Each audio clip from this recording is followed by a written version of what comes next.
नाम पे कलंक थी। अब एक रावण था वो भी राजा था और एक राम जी थे वो भी राजा थे, तो क्या अंतर था आप बताइए। रावण का अंत होना ही होना था, जो दुष्परिणाम थे उनके प्रति वो तो अंत होने के लिए था ना, और राम राज्य होना था। उसी तरीके से वो ममता बनर्जी का अंत होना ही होना था। ममता के कुकृत्य हैं, जो उसके कुकर्म है, उसकी सजा उसे मिलेगी, ज़रूर मिलेगी।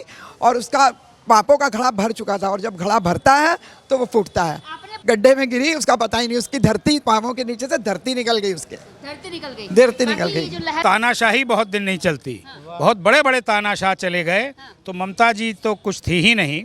15 साल से वहाँ की सीएम, 15 साल से वहाँ पे थी वो सीएम थी, लेकिन क्या किया? निर्भया कांड, अभया कांड, कौन कौन से कांड हमारी बेटियों के साथ, बहनों के साथ हुआ, इसको कोई महिला कैसे भूल सकती है? एक दर्द अपना कैसे लोगों को बता सकती है? तो ये वोट के माध्यम से इन्होंने अपना दर्द बताया। मैडम क्या लगता है 15 सालों के बाद बीजेपी की सरकार आई है बंगाल के अंदर, आप महिला हैं और एक महिला ही गई है वहाँ पर, क्या कुछ बदलेगा बंगाल? जी, पहले तो मैं आपके चैनल को बहुत बहुत बधाई देना चाहूँगी। आप लोगों को लगातार मैंने सक्रिय देखा है, क्योंकि मैं भी मीडिया में रही हूँ और लगभग मैंने 5000 डिबेट कही हैं। 20 सालों से मैं भारतीय जनता पार्टी में हूँ।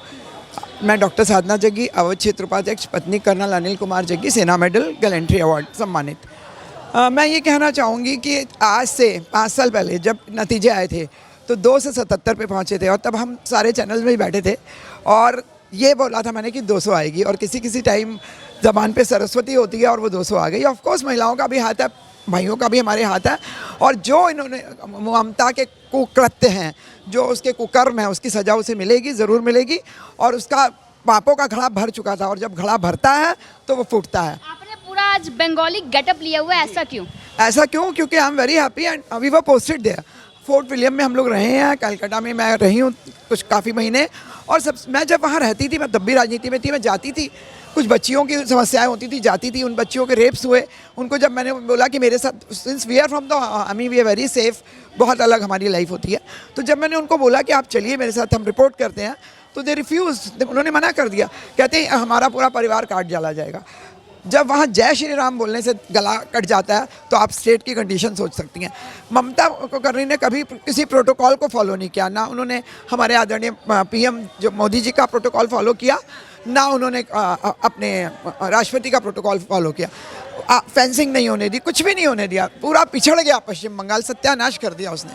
तो रावण का एक टाइम आता है जब रावण का तो ख़त्म होना ही था, और राम रूपी हमारे आदरणीय मोदी जी आ गए, हमारे अमित शाह जी आ गए, और उसको रावण का खात्मा कर दिया गया। तमाम प्रदेश के सीएम, हमारे देश के पीएम और गृह मंत्री भी वहाँ पर गए हुए थे ममता बनर्जी के खिलाफ। क्या लगता है, क्या इतनी स्ट्रांग महिला थी क्या कि सबको लगना पड़ा? Not at all. वो हमारी भारतीय जनता पार्टी की यही नीति है कि एक छोटे कार्यकर्ता से लेकर ऊपर तक सब कार्यकर्ता हैं, सब बराबर हैं। कोई ये नहीं सोचता कि मेरे पास इतना बड़ा पद है। सबकी हवन, जो हवन है भारतीय जनता पार्टी, विश्व की सबसे बड़ी पार्टी इसीलिए बनी है, उसमें सबकी एक एक आहुति रहती है, वही आहुति देने गए थे। उसमें ऐसा कुछ नहीं है कि वहाँ कुछ अलग था। वो तो गलत महिला है, वो क्या स्ट्रांग होगी? उसके अंदर तो गिल्ट है। जिस दिन 93% वोटिंग हुई उसी दिन ही उसका मुंह उतर गया था। और हमारे आदरणीय श्यामा प्रसाद मुखर्जी जी की धरती है, हमारी सांस्कृतिक धरोहर है वो, तो वहाँ तो सब कुछ होना ही था। अच्छा, आप भी एक बंगाली गेटअप में है आप, वो भी एक बंगाली महिला थी ममता बनर्जी, और कहते हैं कि जब महिला सत्ता करती तो कहीं ना कहीं महिलाएं काफ़ी खुश होती हैं कि कोई हमारी कम्युनिटी की सत्ता में है, लेकिन आज एक महिला के हारने पर तमाम महिलाएं इतनी खुश क्यों हैं? क्योंकि एक अंधकार का एक लंबे अंधकार का समाप्त हुआ है, और प्रकाश उदय हुआ है, और सूरज उदय हुआ है पश्चिम बंगाल में, इसलिए सब बहुत खुश हैं। इलेक्शन कमीशन पे काफी सवाल खड़े हो रहे हैं कि अगर वोट कटौती ना होती, जस्ट यूजलेस, खिसियाई बिल्ली खंबा नोचे। I can say this. सवाल खड़े होंगे क्या? क्या अब तो करेंगे, क्योंकि पहले छापा वोट था, छापा पूरे डब्बे बदल जाते थे, लोगों से हम पूछते थे आप लोग कहाँ वोट दे के आए, बीजेपी, और जब निकलता था तो टीएमसी आ जाता था। तो आप खुद सोचिए ना, आपको तो हमसे ज़्यादा पता है कि किस तरीके छापा वोट की राजनीति थी। अब छापा वोट नहीं पड़ा, जेन्युइन वोट पड़ा, और जेन्युइन वोट में 93% is not a small thing. Record टूटे हैं वहाँ के, और इसीलिए हम आए हैं। क्या लगता है अब सत्ता परिवर्तन हो चुका है, आज़ादी के बाद पहली बार वहाँ बीजेपी आई है, अब बंगाल की छवि कैसी हो जाएगी? बहुत अच्छी, बहुत अच्छी। आप देखिएगा, जो जो हमारे आदरणीय प्रधानमंत्री जी ने कहा, हमारे आदरणीय गृह मंत्री जी ने कहा है, वो वहाँ पे पूरा किया जाएगा। सबका साथ, सबका विकास, सबका विश्वास। और देखिएगा कैसे वहाँ डेवलपमेंट होता है। डेवलपमेंट डेवलपमेंट एंड डेवलपमेंट, विकास विकास विकास। 4 मई दीदी गई। बिल्कुल गई, बिल्कुल गई। जो था गड्ढे में गिरी, उसका पता ही नहीं, उसकी धरती पाँवों के नीचे से धरती निकल गई, उसके धरती निकल गई। धरती निकल बाकी ये गई। जो लहर चली है बंगाल में, ये उत्तर प्रदेश के राजनीतिक सरगर्मी में कुछ बदलाव करेगी क्या? उत्तर प्रदेश तो हमारा है ही, जहाँ जो हमारे बाबा काम कर रहे इलेक्शंस भी आने हैं। वाले हाँ, तो यहाँ तो हमारे बाबा है ही, कोई मतलब ही नहीं। कभी उत्तर प्रदेश हमेशा, अब उत्तम प्रदेश बन चुका और ये किसी कोई है ही नहीं आसपास, कोई नहीं है टक्कर में, कोई नहीं है टक्कर। कोई नहीं है टक्कर में। Thank you madam. Thank you ma'am. Sir, एक नारा चला था 4 मई दीदी गई, और ये धरातल पर सत्य भी हो गया, क्या कुछ कहेंगे? अब देखिए, हाँ।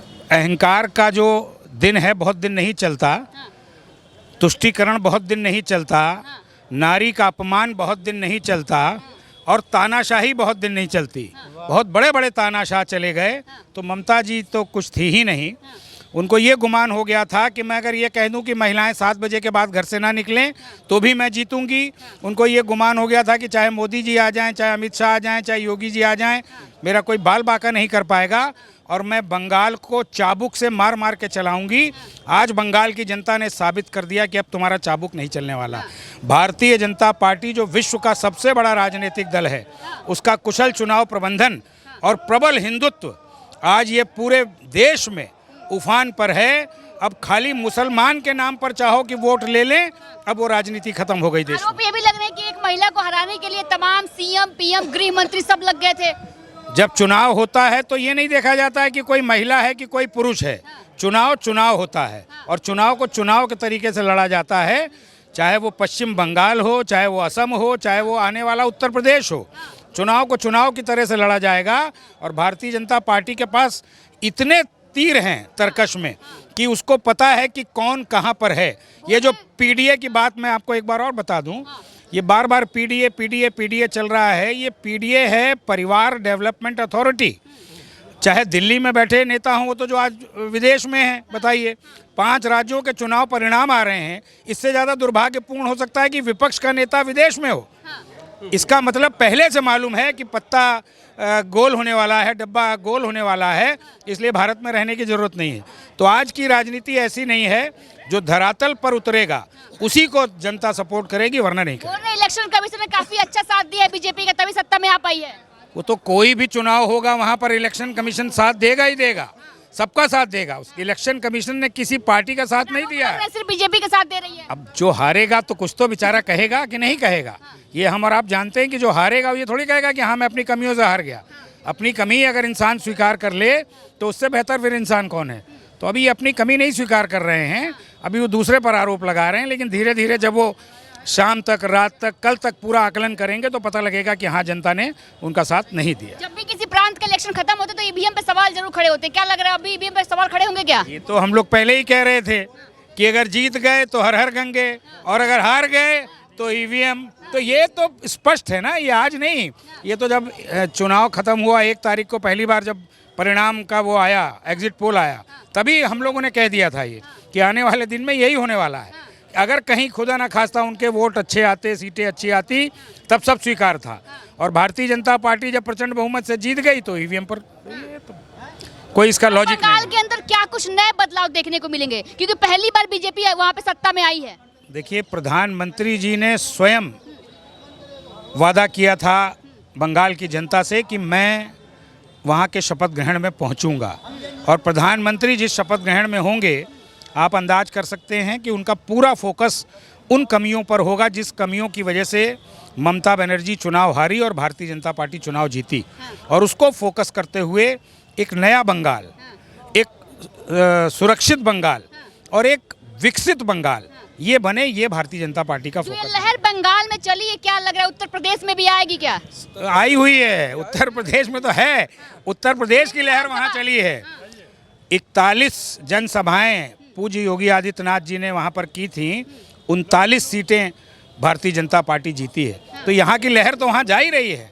मोदी जी की लहर है, अमित शाह जी की लहर है, लहर योगी आदित्यनाथ जी की, ये पूरे हिंदुत्व की लहर है, ये पूरी भारतीय जनता पार्टी की लहर है, और ये लहर अब चलती रहेगी। इस लहर को कोई थाम नहीं पाएगा। बुलडोजर एक्शन उधर भी लोगों को पसंद आने लगा है। ये कहीं ना कहीं ये बुलडोजर एक्शन ही था, जो लोगों की ये समझ में आ गया कि हमको अब यही चाहिए। जिस तरह का आतंकवाद वहाँ पहले, बुलडोजर इस बार तृणमूल पे चला है क्या? हाँ, ये बुलडोजर इस बार तृणमूल पर चला है और बिल्कुल ठीक से चला है। अभी 2 बजे 3 बजे तक मैं देख रहा था, ममता बनर्जी तब भी राजी नहीं हो रही थी इस बात के लिए, कहा कि नहीं अभी बदलेगा बदलेगा बदलेगा। जब हम अहंकार यहाँ तक ले आते हैं, गले से ऊपर तक ले आते हैं, तो उस अहंकार को समाप्त होने में समय लगता है। वो वही अहंकार था। अगर इन्होंने पहले भी अपनी गलतियों को सुधार किया होता तो शायद ये बुरी स्थिति ना होती। हम लोग तो खुद 170 सीट मान के चल रहे थे, 170-75, लेकिन अब तो 200 क्रॉस हो गया। आप देखिए, प्रचंड बहुमत है। प्रचंड बहुमत है। मैम क्या कुछ कहना चाहेंगी? आप पूरे बंगाली गेटअप में भी लग रही हैं और बंगाल में प्रचंड बहुमत से आज बीजेपी की सरकार बन। आज हम लोग 200% महिलाएं खुश हैं और एक युग का अंत हुआ है बंगाल में। तो बंगाल की साड़ी पहन के हम ये बताना चाहते हैं कि देखो, बंगाल अब पूरे हिंदुस्तान में अपनी पताका फहरा दिया और हमारे यशस्वी प्रधानमंत्री नरेंद्र भाई मोदी को इसका सब महिलाएं दिल की गहराइयों से आभार और धन्यवाद दे रही हैं। खास तौर पे अपने चाणक्य अमित शाह जी का और अपने योगी। भाजपा मई हो गया है क्या? अरे ये कोई पूछने की बात है? भाजपा मई नहीं, गेरुआ मई, भगवा मई हो गया है। और उसके बाद भाजपा कहीं से भी ऑरेंज साड़ी में महिलाएं दिखेंगी, ये वाइट साड़ी आज के बाद खत्म हो जाएगी, खत्म हो गई। आज से भगवा साड़ी पहन के वहाँ की महिलाएं चलेंगी। सफेद साड़ी सिंपल चप्पल वाली थी ममता बनर्जी, जो अभी जा चुकी हैं। वो सिर्फ नाटक था, दिखावा था, ऐसा कुछ नहीं था। आज एक क्या कहा जाए उनके लिए, मेरे पास कोई ऐसा शब्द नहीं है। ताड़का बोल रहे हैं, ऐसा क्यों? मेरे ख्याल से हम भी यही बोलेंगे, हम भी यही बोलेंगे। 15 साल से वहाँ की सीएम, 15 साल से वहाँ पे थी वो सीएम थी, लेकिन क्या किया? निर्भया कांड, अभया कांड, कौन कौन से कांड हमारी बेटियों के साथ, बहनों के साथ हुआ, इसको कोई महिला कैसे भूल सकती है? एक दर्द अपना कैसे लोगों को बता सकती है? तो ये वोट के माध्यम से इन्होंने अपना दर्द बताया। हमारी वोट ना काटे तो नहीं आ पाती। नहीं, ऐसा कुछ नहीं है। हम कैसे भी जीतते, क्योंकि हमारे चाणक्य अमित शाह जी वहाँ पहुँच गए थे और नरेंद्र भाई मोदी जी वहाँ पहुँच गए थे। तो हमें आदित्यनाथ कहते हैं कि 4 मई ममता गई, ये जो एक बस राजनीतिक बयानबाजी नहीं थी, धरातल पे भी साबित हो गई वहाँ पर। देखिए, हमारे योगी आदित्यनाथ जी जो हमारे महाराज जी हैं, वो हवा में बात नहीं करते हैं। उन्होंने कह दिया तो कह दिया, कह दिया। पसंद आ गया। अभी बगल में हमने देखा, हम भी बंगाल चुनाव में गए थे 2-3 दिन के लिए, तो हमने देखा कि ममता की जो रैली थी और हमारे महाराज जी योगी आदित्यनाथ जी की जो रैली थी वो अगल बगल थी। तो उनके लोग जो थे वो हमारे आदरणीय योगी आदित्यनाथ जी की रैली में बैरिकेडिंग तोड़ तोड़ के आ रहे थे और उनकी कुर्सियां खाली थी। इतना प्रेम है हमारे योगी आदित्यनाथ जी से, अमित शाह जी से और यशस्वी प्रधानमंत्री से, तो सबका प्यार है। यहाँ भी उत्तर प्रदेश का विधानसभा इलेक्शन आने वाला है, लग रहा है क्या कि जो हवा बंगाल से चली है, उत्तर प्रदेश में भी ऐसी हवा दोबारा चलती 47 तक हम भाजपाइयों को, हमारी जो बहनें हैं, जो हमारी युवा शक्ति है, जो मातृशक्ति है और हमारे जो लीडर हैं, हमारे जो शीर्ष नेतृत्व है, इसको कोई उखाड़ नहीं पाएगा। और 2047 तक हम लोग अपनी पताका फहराएंगे और पूरे विश्व को हिंदुत्व के रूप में देखना चाहेंगे। मैडम क्या लग रहा है 2047 तक बीजेपी रहने वाली है क्या? बिल्कुल बिल्कुल। ऐसा क्यों? ऐसा क्यों? हमारा काम और जैसा कि हमारे माननीय प्रधानमंत्री जी ने कहा है कि सबका साथ, सबका विकास और सबका विश्वास। आप देख ही रही हैं कि पूरे उत्तर प्रदेश में नहीं, पूरे भारत में जहाँ जहाँ हमारी भाजपा की सरकार है, कैसा विकास हो रहा है। रोटी, कपड़ा और मकान, ये तीनों सरकार दे रही है। रोज़गार सरकार दे रही है। महिलाओं के लिए सरकार ने कितना काम किया है, यह हमसे बेहतर आप जानते हैं। क्योंकि आप एक महिला हैं और आज एक महिला का ही पराजय हुआ है, इस पे क्या कुछ कहना चाहेंगी? नहीं, महिला का पराजय नहीं हुआ है, एक अत्याचार का अंत हुआ है। एक मतलब जो पाप का घड़ा था, वो बनर्जी अत्याचारी थी, गुंडागर्दी, हाँ, उनकी गुंडागर्दी खत्म हुई है और वहाँ के लोगों को न्याय मिला है। और ये वहीं की जनता ने किया है, जो ममता से पीड़ित थे, उन्होंने ही हमें चुना है, उन्होंने ही भाजपा को वोट काट के चुना गया है। बिल्कुल गलत बात है। जहाँ वो जीती है वहाँ क्यों नहीं वोट कटा है? ये गलत बात है। जहाँ वो जीतेंगी वहाँ कुछ नहीं है और जहाँ नहीं जीतेंगी, हार जाएंगी, वहाँ वोट कटा है। ये बिना मतलब का मतलब बेवजह अफवाह है उनकी। वो हारी है, वो अपने कर्मों से हारी है इस पे अगर वो मंथन करेंगी तो सोचेंगी कि कोई भी इतना बेवकूफ़ नहीं है। जे देश की जनता जागरूक है, वो अच्छे बुरे का निर्णय स्वयं करना जानती है और इसका परिणाम उसने दिखा दिया है कि असली मालिक हम हैं, देश हमारा है। और भाजपा ने ये दिखा दिया कि बंगाल के साथ भी न्याय होगा, वहाँ की जनता, वहाँ महिलाओं और बहनों बेटियों के साथ भी न्याय होगा, उनको भी पूरी सुरक्षा और पूरी मतलब जितनी भी सुविधाएं महिलाओं को उत्तर प्रदेश या अन्य राज्यों में मिली है, बंगाल में भी मिलेंगी, ऐसा मोदी जी और योगी जी ने दिखाया है। मैम, एक महिला अगर कहीं शासन करती है तो कहीं ना कहीं महिलाओं के अंदर एक खुशी का माहौल होता है, कोई हमारे जैसी कोई महिला कर रही है शासन। लेकिन इस महिला से सारी महिलाओं को इतनी प्रॉब्लम क्यों थी? इतनी प्रॉब्लम, इनका काम ही था ना, इन्होंने ऐसा काम किया। नहीं तो आप बताइए कि महिला की वजह से नहीं, इनके परेशान, इन्होंने अपनी गुंडागर्दी से इतना ज़्यादा जनता को परेशान कर दिया था कि वहीं की जनता जो इनको कभी चुना करती थी आज इनका विरोध कर रही है, सिर्फ इन्हीं के कार्यों के नाते। बाकी महिला होने के नाते कोई विरोध नहीं है, अत्याचार की अति होने के नाते। अति हो गई थी क्या उनके अत्याचार की? उनके अत्याचार की अति नहीं, बहुत अति हो गई थी। और ये उनका विरोध नहीं है, उनके कर्म का विरोध है, उनके व्यवहार का विरोध है। हम लोग कैसे भूल सकते हैं कि पिछले चुनाव में उन्होंने हमारे बीजेपी के विधायक को रात को मरवा के टांग दिया था। ये क्या प्रूव करना चाहती थी कि भाजपा कभी आएगी नहीं, हमारे कार्यकर्ता भाजपा कार्यालय जला दिए गए। चला। पिछले चुनाव में मेरे जैसे ही ये जीती हैं, हमारे भाजपा कार्यालय में इन्होंने आग लगा दिया अपने गुंडों से। और मैं आपके चैनल के माध्यम से ये कहना चाहती हूँ कि इनके गुंडे आज के बाद दिखाई नहीं पड़ेंगे। जैसे उत्तर प्रदेश में लॉ एंड ऑर्डर है, वैसे ही बंगाल में हो जाएगा। और हमारी जितनी मातृशक्तियाँ हैं, जितने हमारे युवा नेता हैं, युवा वर्ग है, वो सामने आएगा और बंगाल एक बहुत अच्छा, जैसे उत्तर प्रदेश हो गया वैसे बंगाल हो जाएगा। क्या लगता है मैडम, जो law and order Uttar Pradesh में है, क्या ये बंगाल में भी हो पाएगा क्या? बिल्कुल बिल्कुल, आने वाले समय में बिल्कुल होगा। और जो आपने ये कहा कि वहाँ जो है ममता जी जो महिला हैं उनकी वजह से नहीं हुआ, उनके अत्याचारों की वजह से हुआ है। जो बच्चे रेप जिन लड़कियों के साथ हुआ है, क्या उन्होंने कभी सोचा कि वो भी एक महिला हैं? जिस महिला के कोख से जो जन्म लेते हैं, उन्होंने ही आज महिलाओं के प्रति इतनी प्रताड़ना की, इतना अत्याचार किया, उनका जीना दुश्वार कर दिया है, यहाँ तक कि लोग मरने पे उतारू हो गए हैं। तो क्या ये सही था? ये जनता का फैसला था, ना कि जो है एक पर्सनल फैसला था। लोग बोल रहे हैं कि बंगाल में अब सूर्य उदय हुआ है, अभी तक अंधेरा था। बिल्कुल अंधेरा था। क्यों? आप इतनी प्रताड़ना सह रही थी महिलाएं, बच्चियां जो है रेप से, बताइए, घर घर में घुस करके इतना अत्याचार किया जा रहा था, ये गलत था।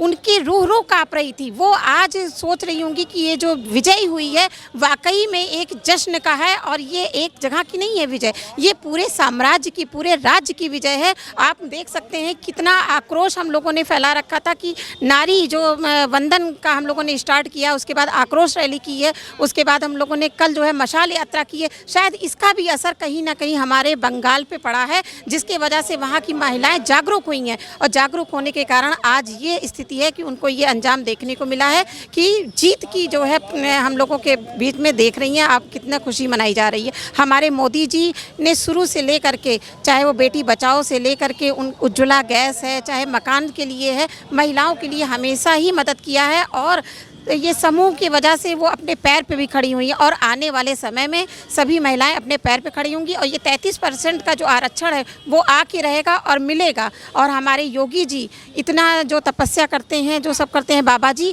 वो हमेशा सही का साथ देते हैं, ना कि गलत का साथ देते हैं। ये बुलडोजर बाबा जो हमारे हैं बहुत ही मतलब अच्छे हैं, हमेशा जो है न्याय का साथ देते हैं, कभी भी किसी महिला के प्रति अन्याय नहीं होने देते हैं। जय हिंद, जय भारत। आपको भी लगता है कि अब बंगाल के सूर्योदय हुआ है?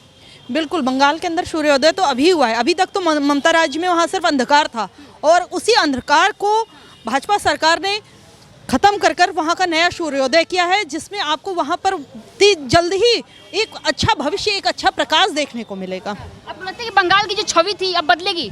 बिल्कुल छवि बदलेगी, क्योंकि देखिए जहाँ जहाँ हमारी भाजपा सरकार है वहाँ वहाँ की छवि में आप स्वयं देखिए कि पहले से बहुत परिवर्तन आया है। तो जहाँ बंगाल सरकार में आप देख रहे हैं, बंगाल में अभी तक कुछ जो परिवर्तन नहीं थे, जहाँ वहाँ महिलाओं का शोषण था, उत्पीड़न होता था, उनको कुछ समझा नहीं जाता था, वहाँ की महिलाओं की बहुत ही हालत ख़राब थी। उसमें अब अवश्य सुधार होगा, क्योंकि हम एक महिला ही वहाँ पे सत्ता में थी और आप बोले कि महिलाओं का शोषण होता तो क्या कैसे हो सकता है? कि क्या ये महिला के खिलाफ हो गए? के नाम पे कलंक थी।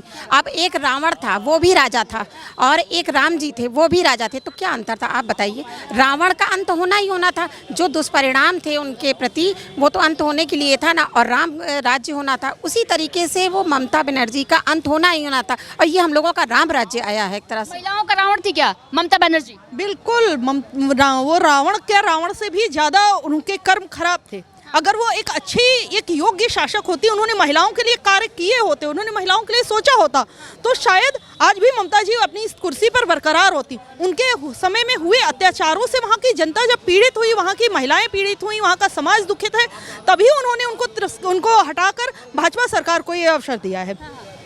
आज़ादी के बाद पहली बार वहाँ पर ममता की सरकार गई है और बीजेपी की सरकार पहली बार आई है आज़ादी के बाद। क्या लग रहा है कितना खुशी का माहौल है? बंगाल की छवि जो पहले थी अब कितना कुछ बदल जाएगा वहाँ? बंगाल की छवि पूरी तरह से बदल जाएगी, ये आप स्वयं देखेंगे। और सुरक्षा होगा आपको लगता है? बिल्कुल। हमारे यूपी में देखिए, हमारे यूपी में आज के समय में कोई भी महिला है, हम लोग जैसे रात में नहीं निकल सकते थे, लेकिन आज हम लोग सुरक्षित रात में भी निकल सकते हैं। आज हम लोगों को इतनी सुविधाएं दी हैं, महिला हेल्पलाइन नंबर्स हैं, इतनी सारी कि अगर हम लोगों को कोई भी समस्या है, हम लोगों के लिए 24 घंटे महिलाओं के लिए अलग नंबर्स हैं जिन पे हम लोग कॉल करके अपनी सहयोग के लिए, अपनी जानकारियों के लिए हम लोगों को सुरक्षा मिलती है। हम लोगों की सारी जानकारियां गुप्त रखते हुए भी हमारी सरकार महिलाओं के हित में कार्य कर रही है हर क्षेत्र में।